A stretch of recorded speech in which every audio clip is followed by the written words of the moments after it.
నమస్తే, welcome to our channel. నేను సౌజన్య. రేవంత్ రెడ్డి అలాగే డికే శివకుమార్ గారు ఇద్దరూ కలిసి ఏపీలో ఎంట్రీ ఇవ్వబోతున్నారని వార్తలు వినిపిస్తున్నాయి. మరి వీళ్ళిద్దరి స్ట్రాటజీ ఏ విధంగా ఉండబోతుంది? వీళ్ళ ఎంట్రీ తర్వాత ఆంధ్రప్రదేశ్ రాజకీయాలు ఇటువంటి మలుపులు తిరగబోతున్నాయి. ఈ అంశానికి సంబంధించి మనతో మాట్లాడడానికి, వారి విశ్లేషణని మనతో పంచుకోవడానికి ఈరోజు మనతో పాటు ఉన్నారు senior journalist, senior political analyst CS Rao garu ఉన్నారు. వారితో మాట్లాడదాం. నమస్తే అండి. నమస్తే సౌజన్య. ఆంధ్రప్రదేశ్లోకి డికే శివకుమార్ అలాగే రేవంత్ రెడ్డి ఎంట్రీ అవ్వబోతున్నారు అంటున్నారు. ఏ ప్లాన్తో వీళ్ళు వెళ్తున్నారు? వీళ్ళు వెళ్ళిన తర్వాత రాజకీయ సమీకరణాలు ఏమన్నా మలుపులు తిరిగేటువంటి అవకాశాలు ఉన్నాయంటారా? ఒకటేంటంటే అక్కడ ఆంధ్రప్రదేశ్లో వైఎస్ఆర్ కాంగ్రెస్ పార్టీ అధికారంలో ఉంది. జగన్మోహన్ రెడ్డి ముఖ్యమంత్రిగా ఉన్నారు. విపక్షాలు ఎవరైనా సరే టార్గెట్ ఎవరిని చేస్తారు? అధికారంలో ఉన్నటువంటి పార్టీని, అధికారంలో ఉన్నటువంటి ప్రభుత్వాన్ని టార్గెట్ చేసి ప్రజల మధ్యకు వెళ్తాయి. ఒకవైపు కాంగ్రెస్ పార్టీకి సంబంధించిన ఏపీ అధ్యక్షురాలుగా జగన్మోహన్ రెడ్డి చెల్లెలు షర్మిల బాధ్యతలు స్వీకరించి జగన్మోహన్ రెడ్డి పరిపాలన మీద ఆమె మాట్లాడుతూ ఉన్నారు. వ్యతిరేకంగా ప్రజా వ్యతిరేక విధానాలని అమలు చేస్తున్నారు జగన్మోహన్ రెడ్డి. జగన్మోహన్ రెడ్డిని నమ్మొద్దు, ఇప్పటికే నమ్మి మోసపోయారు అని చెప్పి ఆవిడ ప్రచారం చేస్తూ ఉన్నారు. ఇప్పటికే 2-3 సభల్లో కూడా ఆవిడ తనదైనటువంటి శైలిలో జగన్మోహన్ రెడ్డి మీద విరుచుకుపడ్డారు.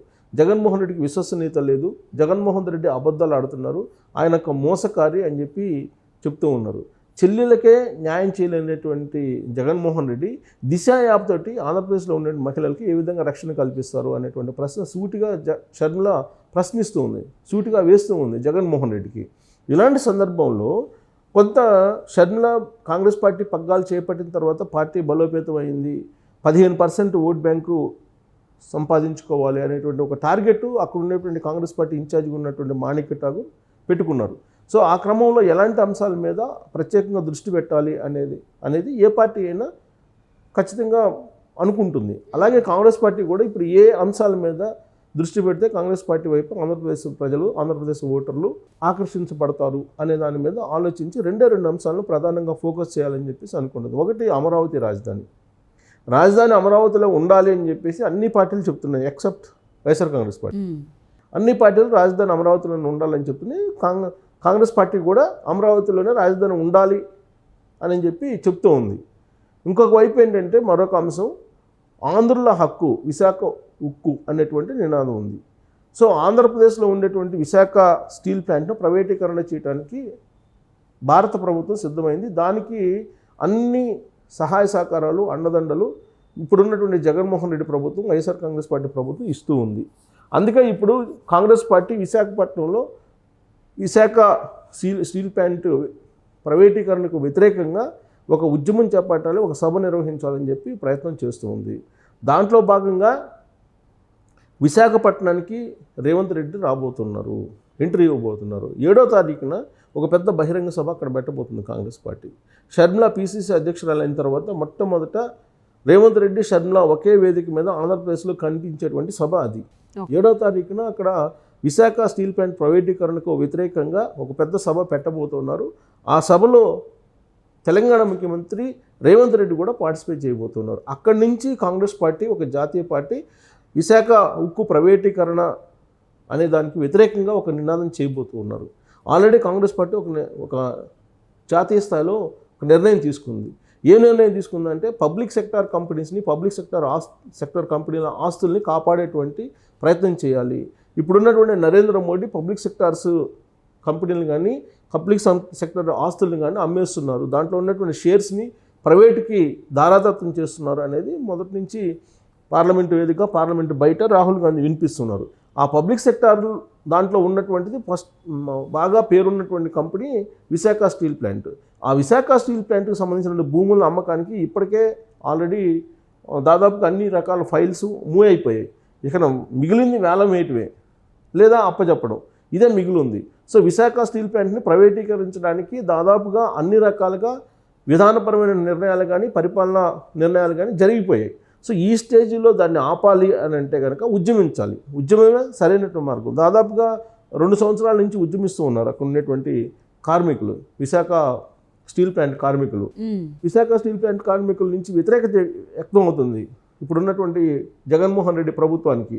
అయినప్పటికీ జగన్మోహన్ రెడ్డి ఏమంటున్నారు, దాన్ని ఆపేటువంటి ప్రయత్నం అయితే చేయట్లేదు. ఆయన ఏం చెప్తున్నారు, ఒకవేళ వేలం వేస్తే కనుక దాన్ని ఆంధ్రప్రదేశ్ ప్రభుత్వం తరఫు నుంచి ఆ టెండర్ కూడా మనం కూడా వేద్దాం, మనం దాన్ని పాడుకుందాం అని చెప్పి అంటున్నారు తప్పితే విశాఖ స్టీల్ ప్రైవేటీకరణ అనే దాన్ని అడ్డుకుందాము, మనము అడ్డుకోవాలి అనేటువంటి ఒక తీర్మానం చేసి విశాఖ స్టీల్ ప్లాంట్ ప్రైవేటీకరణకు వ్యతిరేకంగా ఒక తీర్మానం చేసి అసెంబ్లీలో అది సెంట్రల్ గవర్నమెంట్కి పంపించవచ్చు, కానీ పంపించలా. ఆయన ఏం చెప్తున్నారు, ఖచ్చితంగా రాబోయేటువంటి రోజుల్లో అది వేలం వేస్తారు, వేలం వేసినప్పుడు టెండర్ వేద్దాం మనం కూడా అని చెప్పి చెబుతున్నారు తప్పితే అడుగునేటువంటి ప్రయత్నం చేయాలి అధికారంలో ఉండి కూడా. అదేమో విశాఖ ఉక్కు ఆంధ్రుల హక్కు అనేటువంటి ఒక సెంటిమెంట్, ప్రత్యేక హోదా సెంటిమెంట్ ఏ విధంగా ఉందో విశాఖ ఉక్కు సెంటిమెంట్ కూడా అంతకన్నా బలమైనటువంటి సెంటిమెంట్ అది. అలాంటి సెంటిమెంట్ ఉన్నటువంటి విశాఖ స్టీల్ ప్లాంట్ని అమ్మకానికి పెడుతున్నారంటే దాన్ని అడ్డుకునేదానికి ఏ పార్టీ కూడా ముందుకు రావట్లేదు. తెలుగుదేశం పార్టీ ముందు రావట్లేదు, అలాగే వైఎస్ఆర్ కాంగ్రెస్ పార్టీ ముందుకు రావట్లేదు. బీజేపీ ఏమో అమ్మడానికి సిద్ధమైంది. బీజేపీతో కలిసి నడవడానికి పరోక్షంగా కొంతమంది, ప్రత్యక్షంగా కొంతమంది సిద్ధం అవుతుంది ఆ పార్టీలు. ఇలాంటి సిచ్యువేషన్లో కాంగ్రెస్ పార్టీ ముందుకొచ్చి విశాఖ స్టీల్ అనేది ఆంధ్రప్రదేశ్ యొక్క హక్కు, ఆంధ్రుల హక్కు, దాన్ని నిలబెడతామని చెప్పి ఒక నినాదాన్ని ఇప్పుడు షర్మిల అలాగే రేవంత్ రెడ్డి ఇద్దరు కూడా విశాఖ కేంద్రంగా చేసుకుని 7వ తారీఖు ఇవ్వబోతున్నారు. ఆ తర్వాత 10వ తారీఖు 10 లేదా 12వ తారీఖుల్లో టెంటేటివ్గా 10, 12 అనుకుంటున్నారు. సో ఆ తేదీల్లో అమరావతిలో ఒక సభ పెట్టబోతున్నారు. అమరావతిలో ఒక సభ పెట్టి అమరావతిలో ఉండేటువంటి రైతులకు ఏ విధంగా అన్యాయం చేసింది వైఎస్ఆర్ కాంగ్రెస్ పార్టీ ప్రభుత్వం, జగన్మోహన్ రెడ్డి ఏ విధంగా 3 రాజధానులు అని చెప్పి ఆంధ్రప్రదేశ్తో ఆడుకున్నారు, ఈ అంశాల మీద సభ పెట్టి ప్రజలకు తెలియజేయాలనేటువంటి ఉద్దేశంతో కాంగ్రెస్ పార్టీ మరొక సభను అమరావతిలో పెడుతుంది, 2వ సభను, ఎన్నికల సభ అనుకోవాలి. సో ఆ సభ వేదికగా చేసుకొని అమరావతి రాజధానిని మేము నిర్మిస్తాము, రాబోయేటువంటి రోజుల్లో ఇండియా కూటమి అధికారంలోకి వస్తే కనుక అమరావతి రాజధాని నిర్మించి తీరుతాము విభజన చట్టంలో ఉన్నదాని ప్రకారం అని చెప్పి ఒక హామీ ఇవ్వడానికి కాంగ్రెస్ పార్టీ సిద్ధమైంది. ఆ వేదిక మీదకి కర్ణాటక డిప్యూటీ సీఎంగా ఉన్నటువంటి శివకుమార్ రాబోతున్నారు. శివకుమార్ అలాగే షర్మిల ఇద్దరు కలిసి అక్కడి నుంచి అమరావతి రాజధాని నినాదాన్ని ఇవ్వబోతున్నారు.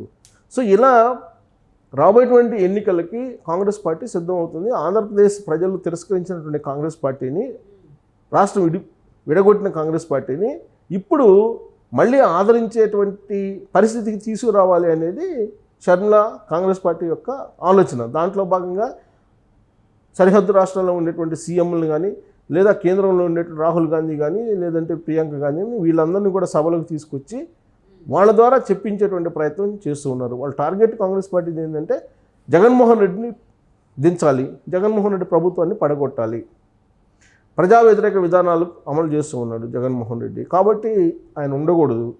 ప్లస్ విభజన చట్టంలో ఆ రోజున యూపీఏ 2 ప్రభుత్వం ఏదైతే పొందుపరిచిందో కాంగ్రెస్ పార్టీ కీలకంగా ఉంది, అవన్నీ కూడా నెరవేరిస్తే తప్ప ఆంధ్రప్రదేశ్ ప్రజలు నమ్మరు అనేటువంటి ఉద్దేశంతో కాంగ్రెస్ పార్టీ విభజన చట్టంలో ఉండే అంశాల మీద పోరాటానికి సిద్ధమవుతుంది. అదే విషయాన్ని అటు వైజాగ్ ఇటు అమరావతి సభల్లో చెప్పడానికి సిద్ధమవుతుంది. ఇప్పటికే తిరుపతిలో సభ పెట్టారు, తిరుపతి సభ సక్సెస్ ఆ పార్టీ ఏదైతే అనుకుందో ఆ స్థాయిలో జరిగింది.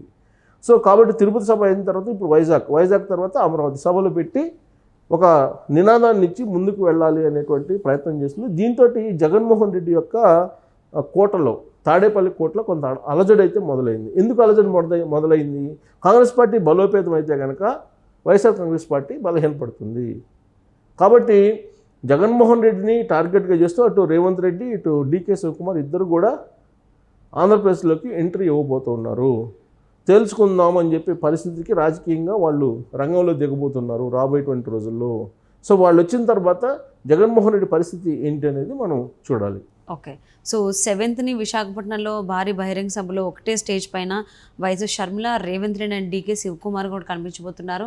మరి ఇది వీళ్ళు ఎక్కడితోనే మొదటిది ఆఖరిది అవుతుందా, లేకపోతే ఫర్దర్గా ఎన్నికల నేపథ్యంలో చాలా బహిరంగ సభలకి వీళ్ళందరూ కూడా హాజరవుతారని చూద్దామండి.